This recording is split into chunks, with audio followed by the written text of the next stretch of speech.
시청자 여러분 안녕하십니까? 뉴스9 윤정호입니다. 추석이 다가오면서 의료 공백이 위기 상황으로 치닫지 않을까 걱정하시는 분들 많으실 겁니다. 여야 의정 협의체 구성하자 이런 제안 나오면서 뭔가 숨통이 트일 듯도 했습니다만 의료계가 움직이지 않으면서 국민 불안은 커지고 있습니다. 그렇게 싸우고 갈등하는 여야도 오늘 첫 협의에 나서 문제를 해결해 보려고 하는데 정작 의사들은 의대 정원을 한 명도 늘릴 수 없다며 거부하고 있는 겁니다. 대화라도 해야 의견을 좁힐 수 있지 않겠습니까? 그런데 자기 주장만 강요한다면 의정 갈등은 계속될 수밖에 없습니다. 의사들의 밥그릇 챙기기라는 비난을 피하려면 적극적이고 성의 있는 자세가 필요하다는 지적입니다. 첫 소식은 최민식 기자가 보도합니다. 국회의장 주재로 비공개 회동을 마친 여야 원내대표는 여야 의정 협의체에 의료계 참여를 촉구하기로 의견을 모았습니다. 의료계가 의대 증원 백지화를 협의체 참여 조건으로 내건 가운데 공동 대응에 나선 겁니다. 의료계 동참이 필요하다는 데 인식을 같이 하고 함께 같이 기회가 있을 때 의료계 동참을 유도해 낼 수 있는 그런 활동들을 하기로 했다.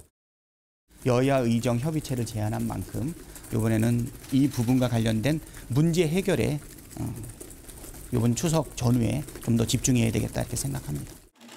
다만 국민의힘은 의료계 입장 변화에 시간이 걸릴 수 있는 만큼 여야정 협의체를 먼저 출범시키자고 했지만 민주당은 일단 거부했습니다.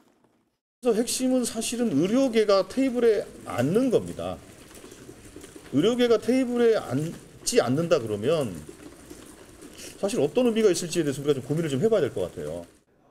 2025년도 의대 증원에 대해서도 정부와 여당은 오늘부터 수시 접수가 시작된 만큼 물리적으로 불가능하다고 선을 그었지만 민주당은 모든 가능성을 열어둬야 한다고 했습니다. 국민의힘은 추석 연휴가 시작되는 이번 주 내로 여야정 협의체라도 먼저 출범시키자는 입장이지만 성사 여부는 불투명합니다. 한덕수 총리는 국회 대정부 질문에서 의사들의 파업 행태를 지적했습니다. 2000년도에 의료 파업이 6번이나 있었지만 응급실, 중증 환자실 이런 데는 다 의사들이 지켰습니다. 2000년 의료 파업 당시 의사들이 사표를 제출한 뒤에도 자원봉사 형태로 필수 부서를 지켰고 의료기관 내 사망률도 파업 전후로 큰 변화가 없었다는 게 정부의 설명입니다. TV조선 최민식입니다. 의료계는 정부가 일부 양보하는 듯한 모양새를 취하자 더 강한 요구를 내놓고 있습니다. 의대 증원과 관련해 원점 재검토 대신 증원 취소를 협의회 참여 조건으로 내놓은 겁니다. 수시 모집이 이미 시작됐는데 내년도 입시부터 백지화하자는 거죠. 의료계 일부는 이런 식으로 대응하다 의사 집단 전체가 개혁 대상으로 몰릴 수도 있다고 우려합니다. 황민지 기자입니다. 전공의 집단사직 수사와 관련해 빅5 전공의 대표 2명이 참고인 신분으로 경찰에 출석했습니다. 미래 세대를 짓밟는 일방적인 개혁은 실패할 수밖에 없다고 생각합니다. 저는 정부의 부당한 포갑에 굴하지 않겠습니다. 여야 의정 협의체의 국민적 기대가 높지만 전공의를 비롯한 의료계 분위기는 대조적입니다. 의사협회는 기존의 원점 재검토 주장에서 한 걸음 더 나아가 2025학년도를 포함한 모든 의대 증원 취소를 요구하고 나섰습니다. 수시, 그러니까 입시 보는 학생들과 학부모님들의 혼란도 매우 중요한 문제지만 그분들도 아프면 병원 가야 됩니다. 입시 혼란 우려가 나오지만 수험생과 학부모님들이 증원 취소를 이해해 줄 것이란 게 의협 얘기입니다. 의료계 집단 주장이 일방적으로 흐른다는 우려가 내부에서 나옵니다. 백지화가 불가능하다면 자기들이 더 잘할 건데요. 이거는 대화를 안 들어오겠다는 얘기겠죠. 한 의료계 핵심 인사는 누구도 우리를 건드릴 수 없다는 생각에 의사들이 빠질 경우 계속해서 개혁의 대상이 될 것이라고 지적했습니다. 전문가 집단으로서 사회적 신뢰를 계속 가지려면 사태 해결 및 대안 제시 능력을 보여줘야 한다는 목소리도 나옵니다. TV조선 황민지입니다. 자신들이 응급실을 지키지 않는 거야 그렇다 치겠습니다만 국민 걱정을 덜기 위해 파견한 군의관들의 실명을 공개하는 행위, 도대체 뭘 위한 건지요? 보복을 우려해 응급실 근무를 포기하는 군의관들도 속출한다고 합니다. 의사 맞습니까? 정부가 엄정 대응하기로 했습니다. 신경희 기자의 보도입니다. 병원 복귀 의사의 신상이 담긴 의료계 블랙리스트입니다.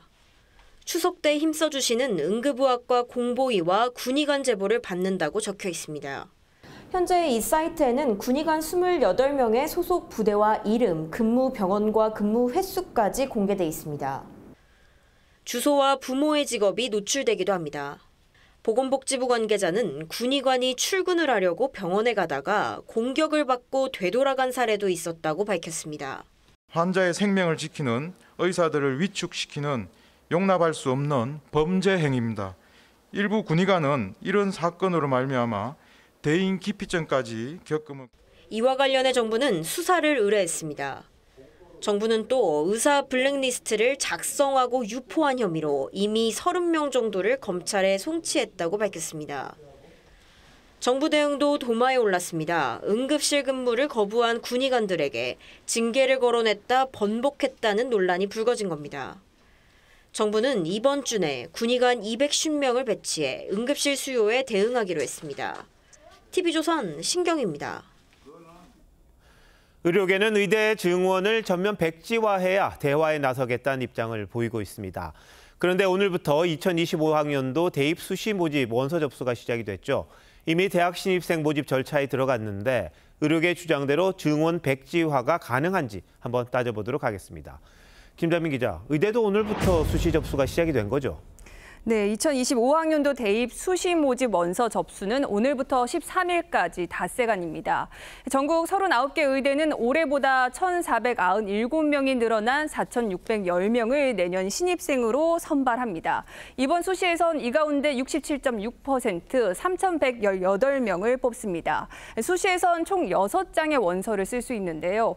수험생들은 지난 5월 정부의 의대 증원 발표 이후 지원 전략을 짰고 오늘부터 눈치 경쟁을 하며 원서를 내고 있습니다. 자, 그럼 수험생들이 이미 원서를 낸 거잖아요. 그런데도 의대 증원을 백지화하라는 주장, 이게 가능한 겁니까? 네, 의료계가 가능하다고 주장하는 근거는 이겁니다. 고등교육법 시행령상 천재지변 등 교육부 장관이 인정하는 부득이한 사유에는 수시 모집 인원과 일정을 바꿀 수 있다고 돼 있습니다. 이 부득이한 사유에 해당한다는 것인데요. 여기에 논란이 있을 수밖에 없습니다. 부득이한 사유에 해당한다고 하더라도 과정은 굉장히 복잡합니다. 먼저 보건복지부가 의대 정원을 변경한 뒤 교육부가 대학별 정원을 재배정하고 한국대학교육협의회의 심의를 거쳐야 합니다. 수시 일정을 미루면 정시 일정에도 차질이 빚어지고 입시 혼란이 불가피합니다. 이제 와서 의대 정원을 바꾼다면 수험생들 그리고 학부모들 반발이 어마어마할 것 같은데요. 네, 수험생들이 소송을 제기할 가능성이 큽니다. 정부도 그 점을 우려하는데요. 교육부는 정부가 의대 증원을 백지화하면 수험생들이 집행정지 가처분 신청을 낼 거고 법원이 이를 받아들일 가능성이 높다고 보고 있습니다. 이게 의대로 국한되는 부분이 아니라 약대, 치대, 그리고 상위권 공대 전반적으로 합격 점수에 상당한 영향을 미칠 수 있는 부분이기 때문에 이 시점에서 전면 무효화가 된다고 하면은 수험생 입장에서는 아주 극한 상황으로 갈 수도 있는. 의료계에서는 과거에도 입시 정원을 수험 기간 도중에 바꿨다 이렇게 주장을 하던데 맞습니까? 네, 1993년과 1996년 약사들에게 한약 조제사 면허를 주는데 반발한 한의대생들이 수업을 거부하며 집단 유급하는 사태가 있었는데요. 당시 정부는 급작스레 다음해 입학 정원 감축을 발표했습니다. 수능을 불과 2주에서 한 달여 앞둔 시점이긴 했지만 지금과 같이 이미 원서 접수가 시작된 상황은 아니었습니다. 의료계는 의대 정원을 백지화하지 않으면 대화에도 나서지 않겠다. 대책이 없다, 해법이 없다 이렇게 이야기하는데. 네, 의협은 오늘 국민의 생명과 건강을 지키기 위한 증원 취소는 수험생과 학부모님들도 이해해 주실 것이라 믿는다고 이렇게 밝혔습니다. 이에 대해 네티즌들은 국민을 위협하는 노골적인 협박이다, 집단 이기주의다라는 비판 글을 올렸습니다. 의료계 내부에선 이제 대화의 장에 나가야 한다는 지적이 나옵니다. 정원 문제는 제로는 힘들다. 왜냐하면 제로를 하게 되면 국민들이 일단 가만히 안 있어요. 의료계 500에 1000명 정도 수준에서 어떻게든 합의를 하는 게 맞다고 생각을 하고 필수 의료 전공의들만이라도 또 3, 4년 차만이라도 들어올 수 있는 명분을 주자.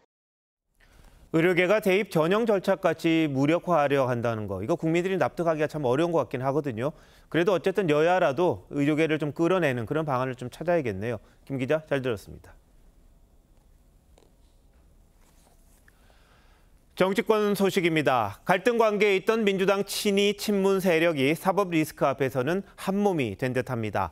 문재인 전 대통령과 이재명 대표의 만남을 계기로 당 차원에서 문 전 대통령 가족 수사 관련 대책위원회를 가동했습니다. 수사검사를 고발하는 방안까지 논의됐다는데 왜 이렇게 민감하게 반응하는 건지 장세희 기자가 알아봤습니다. 문재인 전 대통령 가족 수사에 대응하겠다며 만든 전 정권 정치탄압대책위가 첫 회의를 열었습니다.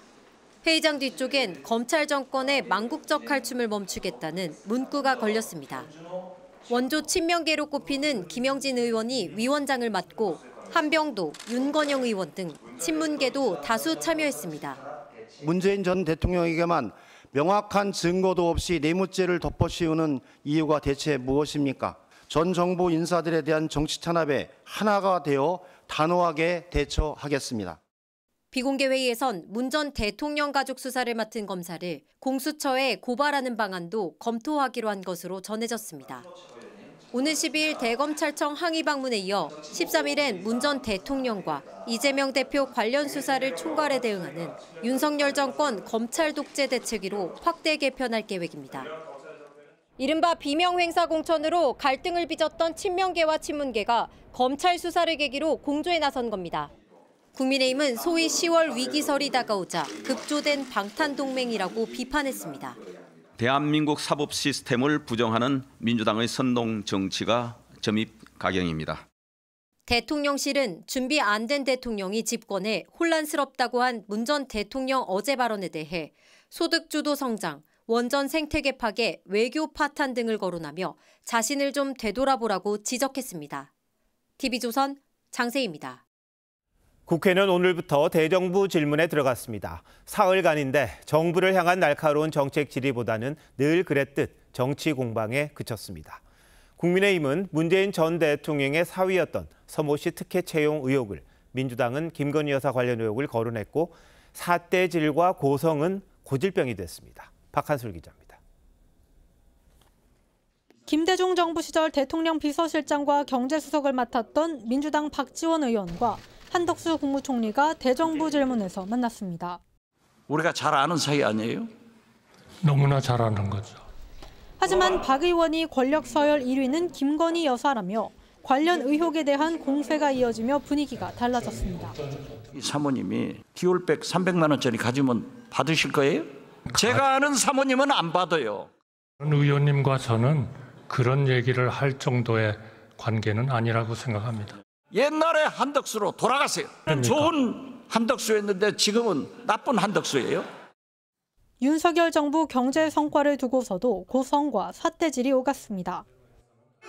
총리, 지난해 전 세계 경제 성장 지수는 2.6까지 가고 있었어요.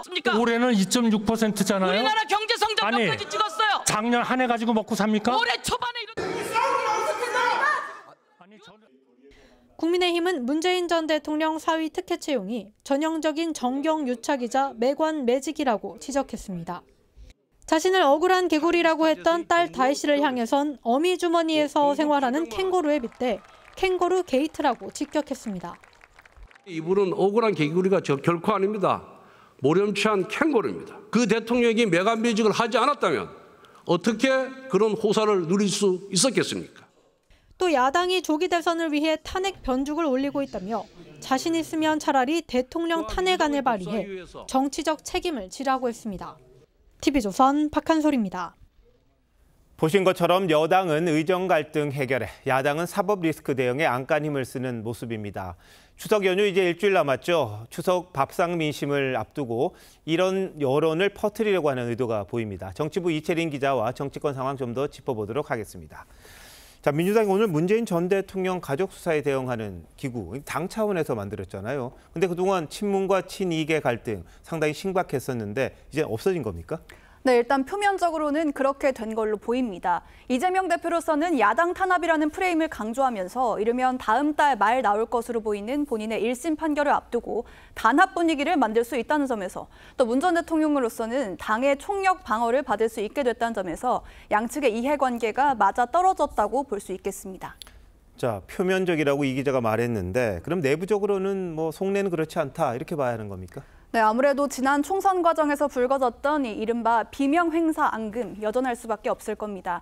문 전 대통령은 최근까지도 친문계 인사들에게 당이 이렇게 가는 게 맞느냐 이런 하소연을 여러 차례 했다고 하죠.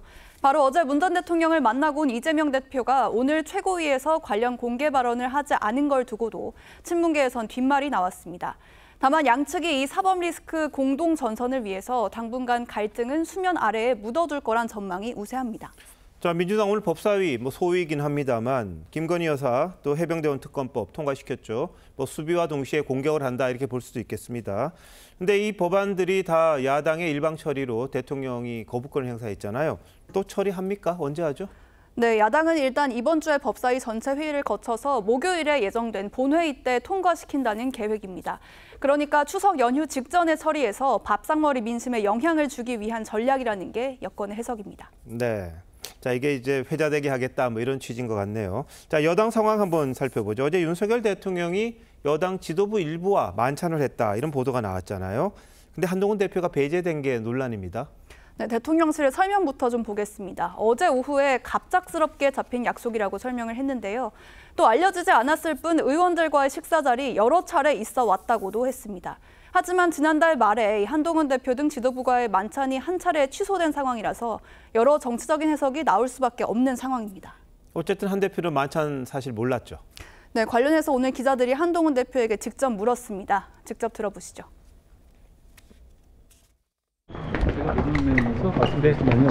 다음 일정 있어가지고 빨리 패싱을 하는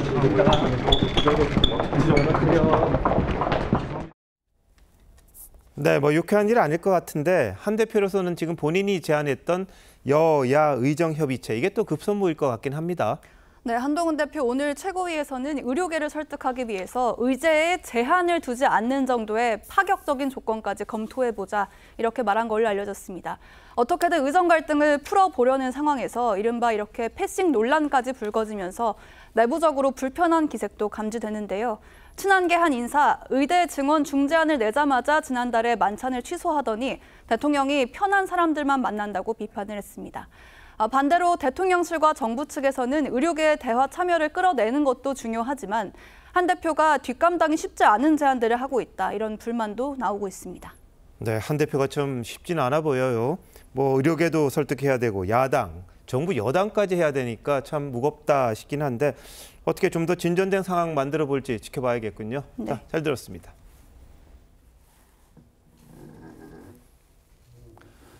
지난주 검찰수사심의위원회가 불기소 공고를 하면서 김건희 여사 명품 수수 논란 일단락된 듯 했습니다. 그런데 변수가 생겼습니다. 김 여사에게 명품을 건넨 최재형 목사가 자신에 대한 수사심의위원회를 열어달라고 따로 요청을 했는데 이를 검찰시민위원회가 받아들인 겁니다. 똑같은 사건에 대해 다시 수사심의위가 열리게 됐습니다. 황병준 기자입니다. 지난 6일 검찰수사심의위원회가 김건희 여사 명품 수수 의혹에 대해 불기소 결론을 낸 데 대해 이원석 검찰총장이 처음으로 입을 열었습니다. 이번 수사심의위원회 결정에 대해서도 미리 제가 그 결정을 존중하겠다 말씀드린 바 있습니다. 윤석열 대통령이 언급한 현명하지 못한 처신이란 말을 인용하며 이번 주 내 불기소 처리 방침을 강하게 시사했습니다.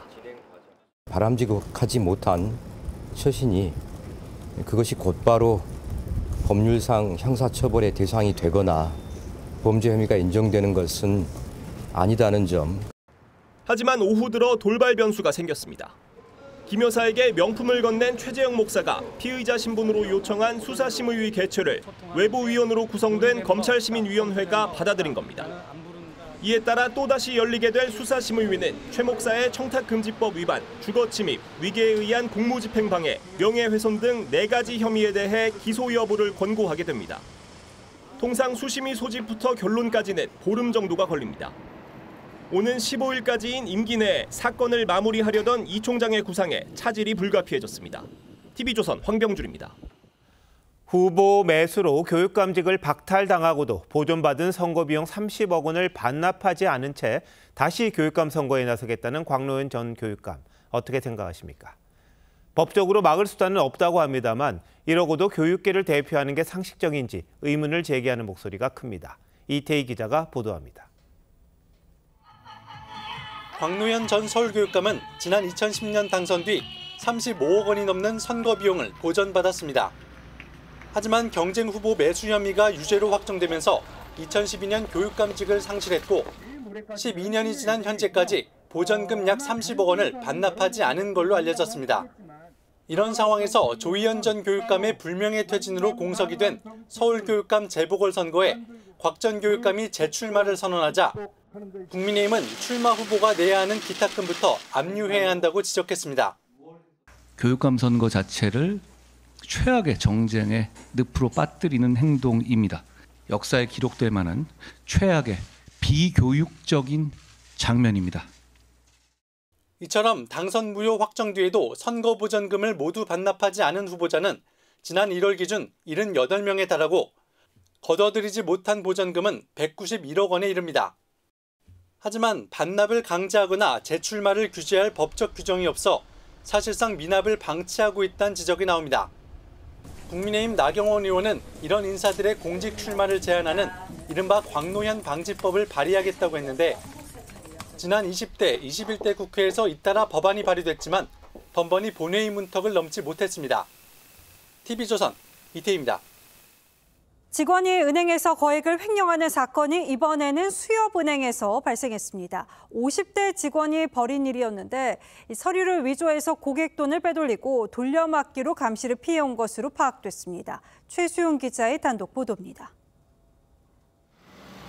수협은행 김포한강 지점입니다. 수협은행 본점은 지난 6월 자체 점검을 통해 이 지점에서 근무 중인 50대 A씨의 횡령 정황을 파악했습니다.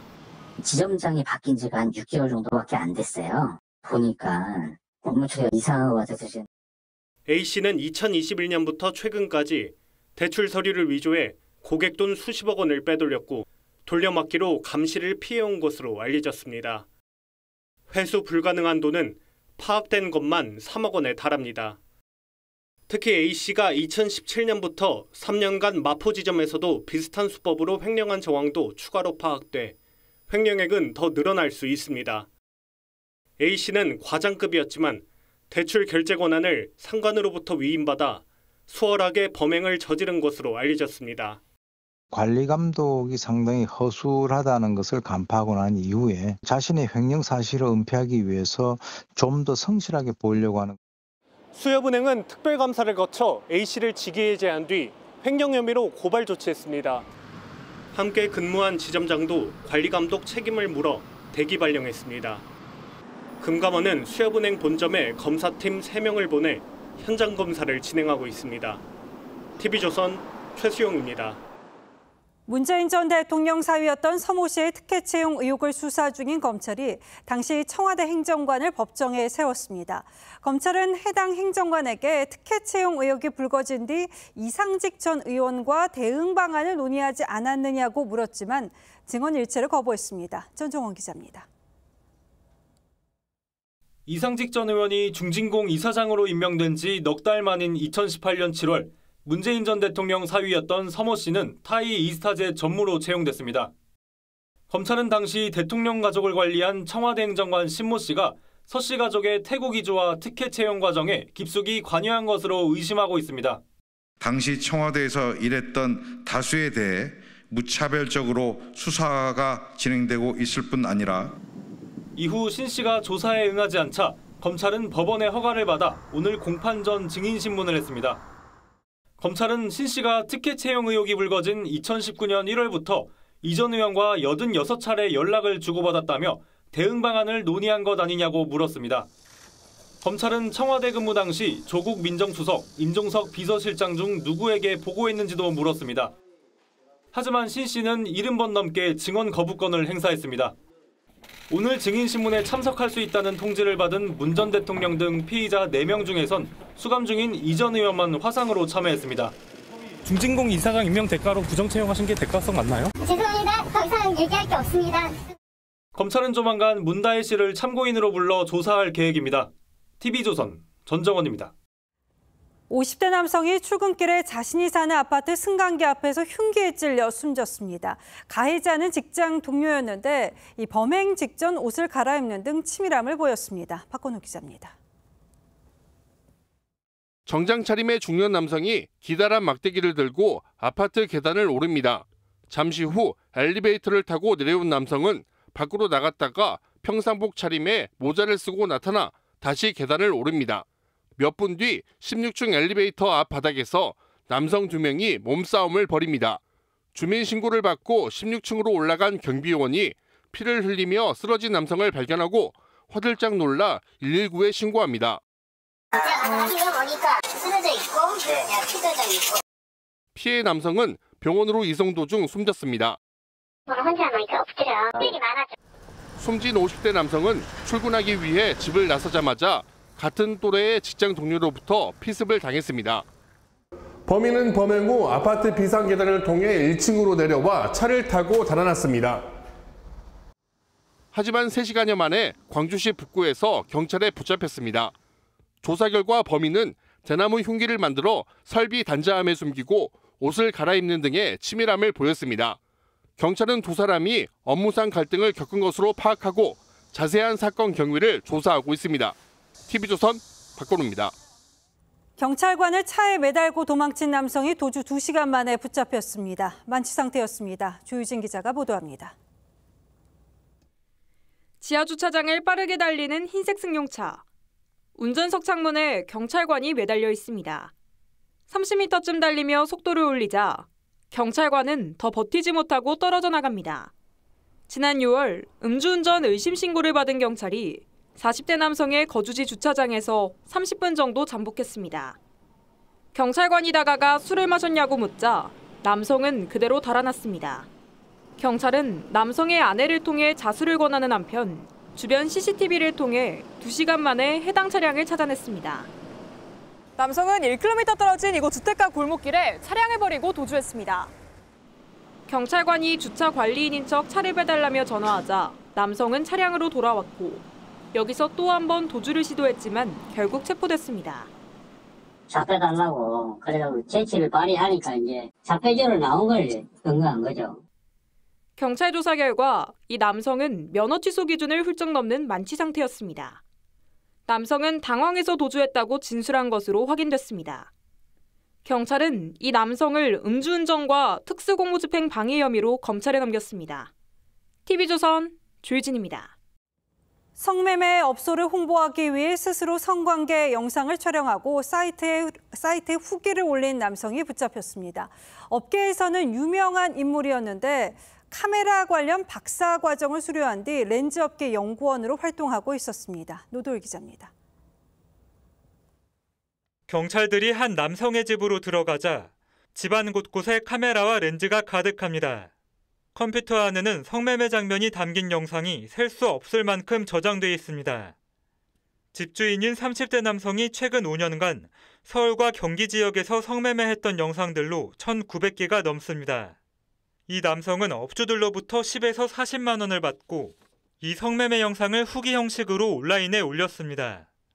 영상들은 27대의 전문가용 카메라와 조명을 갖추고 찍었는데 피의자는 카메라 박사 과정을 수료하고 광학렌즈 연구원으로 근무하는 전문가였습니다. 일부 영상은 성매매 여성의 신분을 노출한 채 지인에게 유포되기도 했습니다.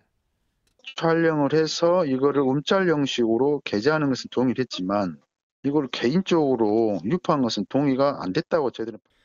피의자는 성매매 알선 사이트에서 검은 부엉이라고 불리는데 참여형 온라인 백과사전에 정보가 등재될 만큼 알려져 있습니다. 경찰은 이 남성과 함께 편집 등을 맡은 전문 광고 대행업자 7명과 성매매 업주 등 20명을 검거했습니다. 또 검은 부엉이가 벌어들인 1억 원을 포함한 이들의 범죄 수익금 12억 5천만 원을 환수했습니다. TV조선 노도일입니다. 얼마 전 1m 흉기로 이웃 주민을 살해한 사건이 벌어져서 충격을 줬죠.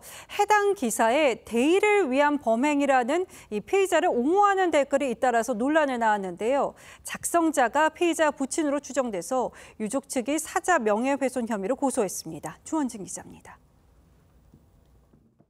지난 7월 1m 넘는 흉기로 이웃 주민을 잔혹하게 살해한 백모 씨. 범행 직후 엘리베이터에서 거울을 보며 머리를 정리하는 태연한 모습을 보였고 경찰에 붙잡힌 뒤엔 이해할 수 없는 말로 공분을 샀습니다. 저는 나라를 팔아먹는 중국 스파이를 처단하기 위해 이 일을 했습니다. 그런데 지난달 27일부터 관련 기사에 백 씨를 옹호하는 댓글 수십 개를 단 사람이 있습니다. 중국 스파이를 막기 위한 살신성인, 대의를 위한 범행, 피해자도 결정적 잘못을 했다는 내용입니다. 댓글의 내용 등을 분석한 피해자 유족 측은 작성자를 백 씨의 부친으로 보고 2차 가해를 막아달라며 사자 명예훼손 혐의로 고소했습니다. 살인사건의 피고인 백모 씨의 인적 사안이나 구체적인 군생활, 사회생활 등을 상당히 구체적으로 적시되어 있는 것을 알 수가 있었고요. 그러면서 피의자 백 씨의 신상 공개를 요청하는 진정서도 검찰에 제출했습니다. 현재 포털 사이트에서 해당 아이디는 댓글 작성이 차단된 상태입니다. TV조선 주원진입니다. 올 여름은 유독 폭염과 국지성 호우가 길고 잦았죠. 오리나무로는 국내에서 유일한 천연기념물이 폭우에 부러졌다는 소식이 전해지기도 했는데요. 결국 소생 불가로 천연기념물 지정이 5년 만에 해제됐습니다. 기후위기에 수백 년 된 보호수들의 피해도 커지고 있는 것으로 나타났습니다. 곽승한 기자가 취재했습니다. 거대한 오리나무 밑동이 통째로 부러져 있습니다. 지난 7월 21일 500mm가 넘는 폭우가 쏟아지면서 뿌리채 뽑힌 겁니다. 쓰러진 오리나무의 몸통 두께는 이렇게 성인 남성의 키와 비슷할 정도로 굵습니다. 수령이 230년 넘은 데다 고유한 자태를 보존하고 있어 5년 전 오리나무로는 유일하게 천연기념물로 지정됐습니다. 하지만 폭우에 꺾이며 최근 천연기념물에서 해제됐습니다. 국가유산청이 소생이 불가능하다고 판정한 겁니다. 그게 동네의 보물인데 아쉬워. 그 허전하잖아요. 벌써 그 큰 나무가 하나 없어지니까 엄청 섭섭해요. 충북 음성에서도 둘레 6.5m, 높이 23m에 달하는 430년 된 느티나무가 지난 7월 25일 강풍을 동반한 호우에 쓰러졌습니다. 아이, 기가 막히지 진짜. 몇백 년 된 걸 쓰러졌으니. 산림청이 역사적, 학술적 가치가 있어 지정한 보호수는 13,800여 그루. 하지만 2010년대 이후 극심해진 기후변화를 견디지 못해 지정 해지된 사례가 늘고 있습니다. 아이보다는 노인이 훨씬 더 이제 적응력이 떨어지고 민감도가 떨어지는 것처럼 이 나이 많은 것들이어서 좀 그 적응력이 떨어지는 거는 있죠. 산림당국은 보존 가치가 있는 나무의 경우 종자를 복제해 후계목을 육성한다는 계획입니다. TV조선 곽승한입니다. 추석하면 빠질 수 없는 게 차례상 필수 품목인 사과죠. 이 주산지로 경북이나 충북 떠올리실 텐데요. 요즘은 강원도 산간에서도 생산되는데 품질도 좋아 인기라고 합니다. 윤수영 기자가 고랭지 사과 수확 현장에 다녀왔습니다. 나무마다 빨갛게 익은 사과들이 주렁주렁 달렸습니다. 농민들은 일주일도 채 남지 않은 추석 물량을 맞추기 위해 부지런히 사과를 수확합니다. 작년 경우에 35톤을 생산했어요. 금년에는 한 40톤 정도 예상하고 있습니다. 매일 과원에서 살아야 되는 거죠. 지구온난화로 사과 재배지는 점점 북상 중입니다. 최근엔 6.25 전쟁 최대 격전지 중 하나였던 강원도 양구의 펀치볼 일대도 최적의 사과 산지로 각광받고 있습니다. 이곳은 해발 400에서 500m의 고지대를 더 높은 산들이 둘러싸고 있는데요. 여름에도 30도를 넘는 날이 거의 없을 정도로 서늘하고 일교차도 커서 사과를 재배하기에 최적의 조건을 갖추고 있습니다. 양구에서 생산되는 사과는 연간 6,000톤, 200여 개의 농가가 약 270억 원어치를 출하합니다. 과육이 단단하고 당도가 높아 백화점 등에서 고급 추석 선물로 인기가 높습니다. 이번 추석에는 설 대비 70%가량 물량을 늘려 준비했으며 반응이 좋아 완판을 기대하고 있습니다. 농촌진흥청은 기후변화로 사과 재배지가 점점 줄어들면서 2070년 무렵엔 강원도 일부 지역에서만 재배가 가능할 걸로 예측했습니다. TV조선 윤수영입니다. 북한이 지난해 공개한 김군욱 영웅함은 이 구형을 개조한 것으로 첫 전술핵 공격용 잠수함으로 알려져 있습니다. 그런데 정작 물속에서는 자꾸 가라앉고 해상에서는 옆으로 기울어지는 상태가 반복돼서 수리 중인 걸로 우리 정부 당국이 파악했습니다. 이채영 기자가 단독 보도합니다. 지난해 9월 북한의 첫 전술핵 공격 잠수함인 김군욱 영웅함 진수식이 김정은이 참석한 가운데 진행되는 모습입니다. 핵 공격 잠수함이라는 수단이 이제는 파렴치한 원수들을 공포에 질리게 하는 위협적인 우리의 힘을 상징하게 되고 기존의 1,800톤 구형 잠수함을 개조하면서 탄도미사일 SLBM 발사관을 10개나 설치해 기괴한 외형이라는 지적을 받았습니다. 진수 이후 주로 정박지에 있다가 지난 5월 건식 도크로 옮겨졌고 최근 심포조선소에서 대규모 작업 중인 모습이 위성사진에 잡혔습니다. 정부 당국은 잠수함 운용에 상당한 문제점이 발견돼 수리 중인 걸로 파악했습니다.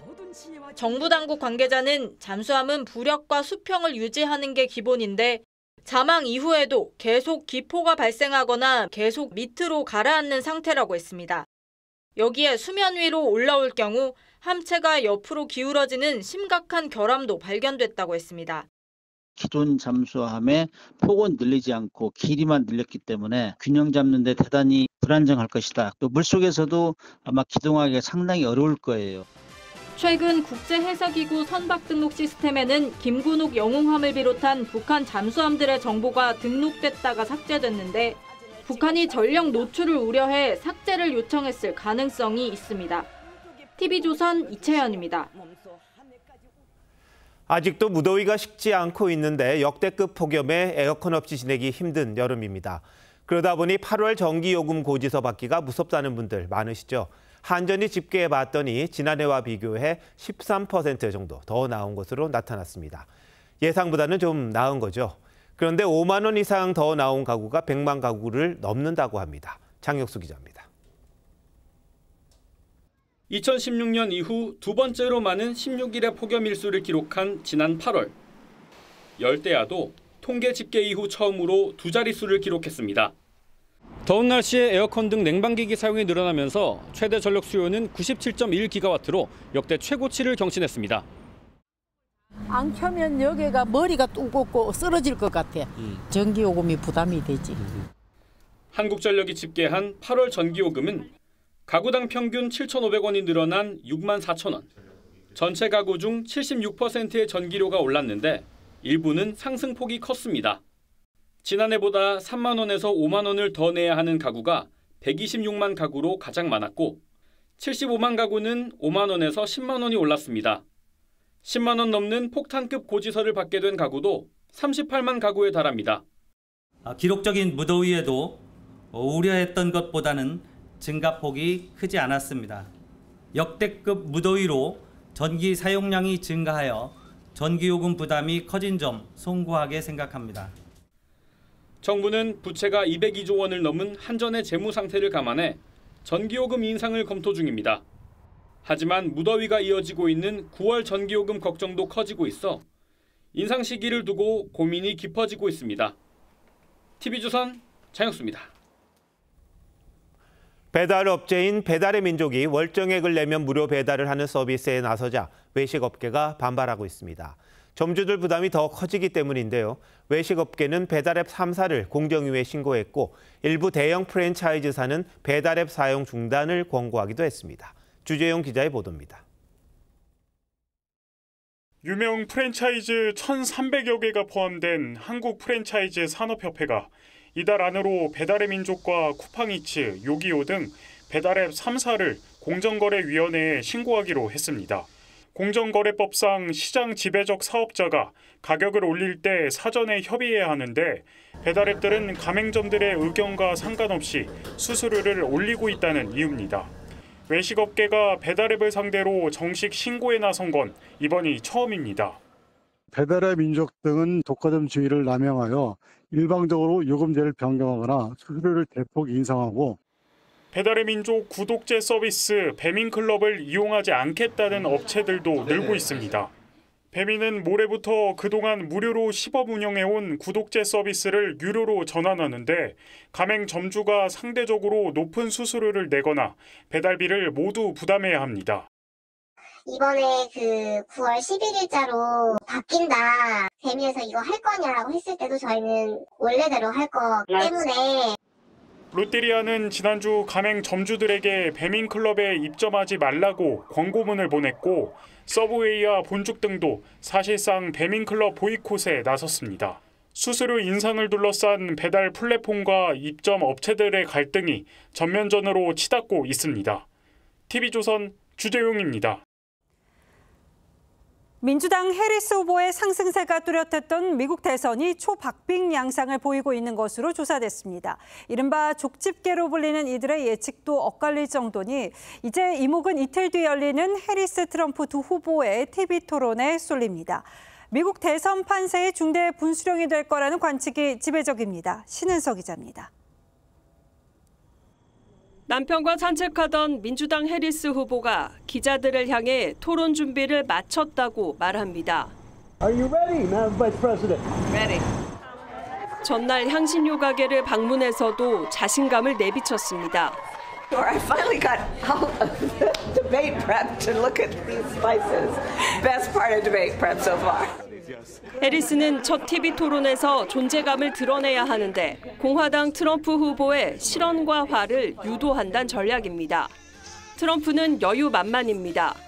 We're run by stupid people, and we found that out at the debate with Joe, and we're going to find it out again on Tuesday night.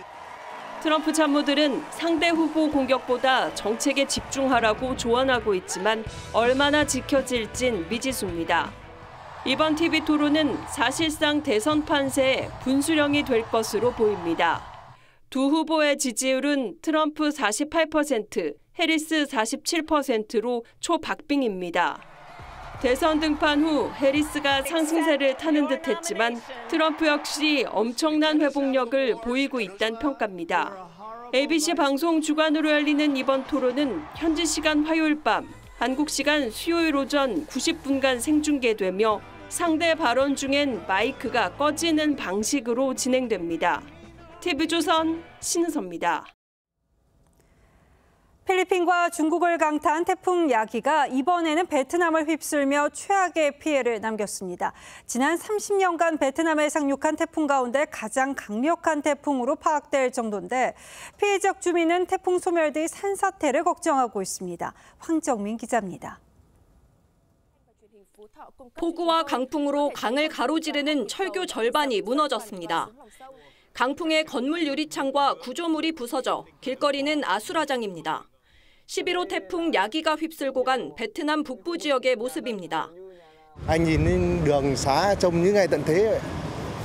Người dân mình phải nói là chưa bao giờ gánh cái cơn bão mà nó lại như này. 토사에 휩쓸리고 나무에 깔리는 등 현재까지 24명이 숨지고 220여 명이 다쳤습니다. 지난 1일부터 필리핀과 중국을 차례로 강타한 야기는 베트남에서 30년 만에 가장 강력한 태풍으로 기록됐습니다. 위력이 얼마나 강했던지 철제 지붕이 통째로 날아가고 오토바이와 선박까지 속수무책 뒤집혔습니다. 도로 곳곳에선 운전자가 강풍에 날아갈까 차량들이 오토바이를 보호하며 전진하는 장면이 포착되기도 했습니다. 각각 수십 명의 사상자가 난 필리핀 북동부와 중국 남부에선 복구 작업에 안간 힘입니다.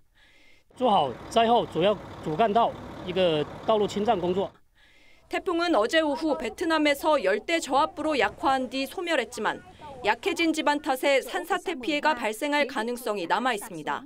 TV조선 황정민입니다. 세계적 거장 소프라노가 오페라 공연 중 돌발 행동을 보여 국내 클래식 음악계가 시끄럽습니다. 상대 배우가 관객들의 환호 속에 공연 중 앙코르를 이어가자 무대에 올라서 항의한 건데요. 불미스러운 상황은 커튼콜 때 다시 한번 벌어졌습니다. 장동욱 기자가 전해드립니다. 푸치니의 걸작 오페라 토스카 공연을 마치고 이루어진 커튼콜 행사. 주인공 토스카 역을 맡은 세계적 소프라노 안젤라 게오르기가 이어지는 박수에도 한참 동안 모습을 드러내지 않습니다. 이어 무대 옆에서 나타나는가 싶더니 야유가 터져나오자 손만 흔들고 곧바로 사라집니다. 발단은 앞선 3막 공연 중 장면에 있었습니다. 상대 연인 역을 연기한 우리나라의 테너 김재형이 대표적인 아리아 별은 빛나건만을 열창해 관객의 앙코르 요청을 받았는데 게오르기가 이에 항의해 무대에 난입했습니다. 개인 리사이틀이 아닌 오페라 공연에서 앙코르 요청을 해 자신을 존중하지 않았다는 겁니다.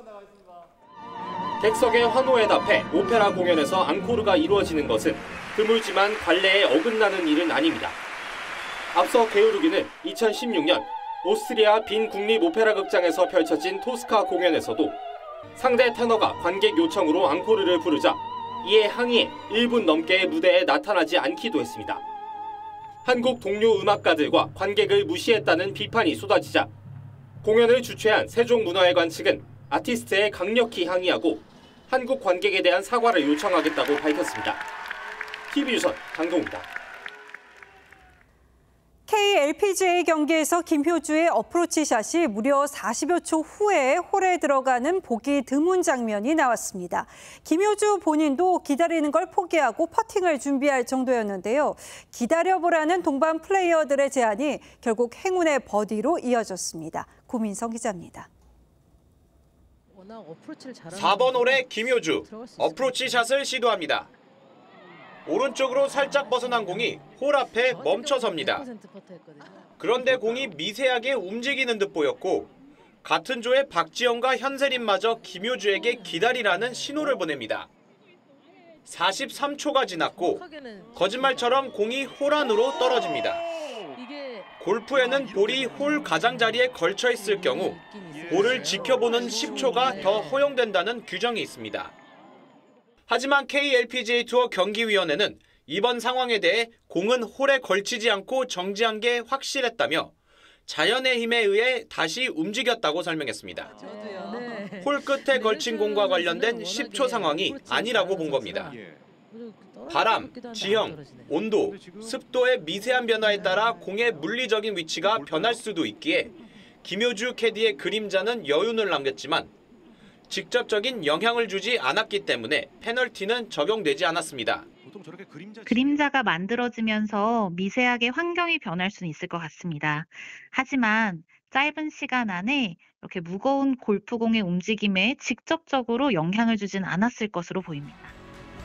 공이 홀 앞에 멈췄다가 들어가는 역대 행운의 사례 중에는 2005년 마스터스의 타이거 우즈의 어프로치 샷이 가장 유명합니다.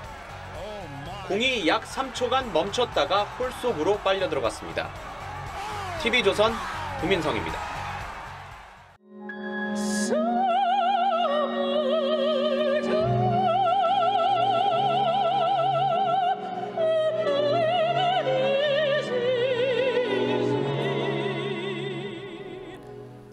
어부의 아내가 아기에게 자장가를 불러줍니다. 마약과 도박에 찌든 여름 빈민가의 삶도 너희 때는 끝나리라.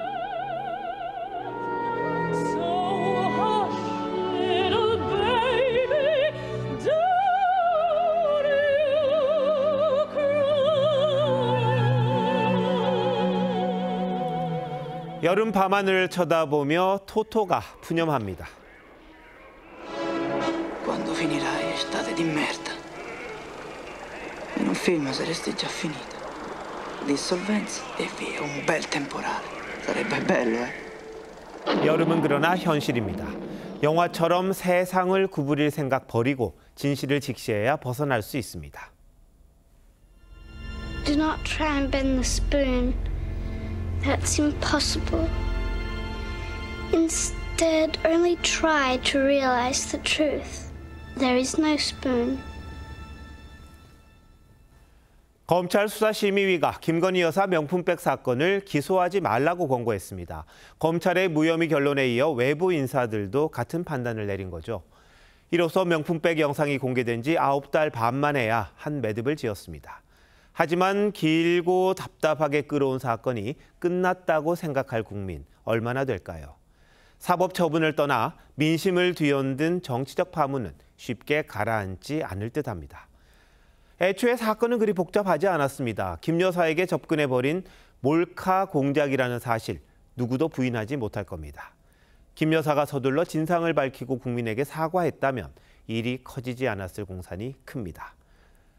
그런데 대통령실은 시종 우물거렸고 대통령이 짤막하게 간접 사과를 하는데 그쳤습니다. 검찰은 시간을 끌다 뒤늦게 조사하면서 수사불신을 자초했습니다. 그렇듯 민심을 저기압에 몰아넣은 행보들이 마치 추석까지 간다는 폭염처럼 끈적거립니다. 기상청은 하루 평균 기온이 20도 아래로 떨어진 뒤 다시 오르지 않는 날을 가을의 시작으로 봅니다. 그러려면 올여름은 10월 초순의 끝자락이 돼야 떠난답니다. 가을을 기다리며 마음을 내려놓는 방하심의 시간입니다. 여름 내 품고 온 화, 욕심, 어리석음을 비워 겸허하게 자연의 섭리를 응시할 때입니다. 김 여사 주변을 내내 민심의 늦더위가 맴돌고 있습니다. 그 노염을 누그러뜨리려면 이제라도 결자 해지하는 길밖에 없습니다. 9월 9일 앵커 칼럼 오늘 얽힌 매듭 스스로 풀기였습니다.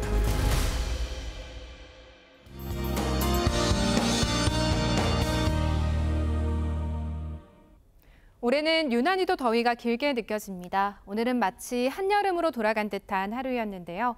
오늘 서울의 최고 기온이 34.1도까지 올라서 9월 극값 2위를 경신했고요. 오늘 밤사이 열대야를 시작으로 모레는 서울의 낮 최고 기온이 35도까지 치솟겠습니다. 오늘 동해안을 제외한 전국 대부분 지역으로 폭염특보가 확대됐습니다. 일부 경기와 충청, 전남과 경남에는 폭염경보가 내려져 있습니다. 내일 전국이 대체로 맑겠습니다. 제주도에 많게는 80mm 이상의 비가 내리겠고 강한 바람이 동반되겠습니다.